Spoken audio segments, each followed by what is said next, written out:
Vous aimez les cerises? Vous aimez le clafoutis? Moi, oui. Donc j'ai regardé plein de recettes, j'en ai essayé plein, et j'ai trouvé la meilleure.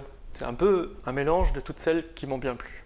Alors pour commencer, 750 g de cerises mûres bien sûr, puis 25 cl de crème liquide et 25 cl de lait, 4 œufs, 100 g d'amandes en poudre, moi je la fais moi-même, je trouve que c'est meilleur, mais vous pouvez l'acheter toute faite, 60 g de farine, pas plus, 100 g de sucre, ça suffit amplement, et 60 g de beurre fondu. Avant toute chose, préchauffez le four à 250 degrés, four classique. Oui, 250 degrés.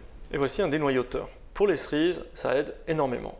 Si vous n'en avez pas, c'est à la main. Vous les coupez en deux et vous enlevez le noyau avec un petit couteau. Ou vous les laissez entières, mais c'est chiant à manger. Après, beurrez généreusement un plat qui va au four. Il vous en faudra un plus grand que celui-ci, moi j'ai un peu triché, j'ai fait 2 petits clafoutis. Rangez-y les cerises de façon à ce qu'elles ne se chevauchent pas trop, elles peuvent un peu quand même. Dans un saladier, on met d'abord tous les ingrédients secs, farine, sucre et amandes, et on mélange au fouet pour éviter les grumeaux. On ajoute les œufs, on mélange encore, et on ajoute le beurre fondu, puis la crème et le lait. Vous obtenez une pâte assez liquide, ne vous inquiétez pas, c'est un peu comme une pâte à crêpes. Si vous aimez l'idée, ajoutez une bonne rasade de kirsch.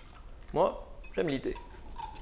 Enfin, versez votre pâte d'alcoolique ou pas d'alcoolique sur les cerises jusqu'à les couvrir complètement. Vous enfournez à 250 degrés four classique pour 20 minutes jusqu'à ce que le clafoutis ait pris une jolie couleur.